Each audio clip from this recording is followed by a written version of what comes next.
అమ్మా దొరసాని సోది చెప్తానమ్మా సోది. ఏం సోది చెప్తావమ్మా? ఏం సోది చెప్తావు? ఉన్నది ఉన్నట్లు చెప్తా, లేనిది లేనట్లు చెప్తా. నీ ఇంట్లో ఒక సిలిండర్ ఉంటే దాన్ని 3 సిలిండర్లు చేస్తానమ్మా. అవునా, చేస్తావా? చేస్తానమ్మా. అవునా, మా అత్తమ్మకి చెప్తా. అత్తమ్మ, సోదమ్మ వచ్చింది. 1 సిలిండర్ని 3 సిలిండర్లు చేస్తుందంట. రమ్మని రమ్మని మారా అమ్మ కూర్చో. కూర్చోమ్మా కూర్చో. అమ్మ నిజంగానే చేస్తావా? 1 సిలిండర్ 3 సిలిండర్ చేస్తానమ్మా, చేస్తా. చేసేటట్టే ఉన్నది అత్తమ్మ, నిజంగానే చేస్తా. అమ్మ పలుకు, జగదమ్మ పలుకు.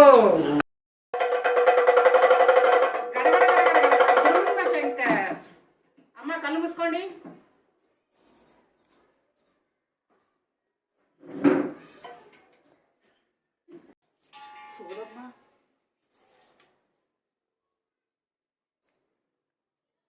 అత్తమ్మ అత్తమ్మ, సోదమ్మ ఎక్కడ పోయిందేమో, మన సిలిండర్లు లేనే లేవు. ఎక్కడ పోయిందా? దేవుళ్ళకి పోదాం.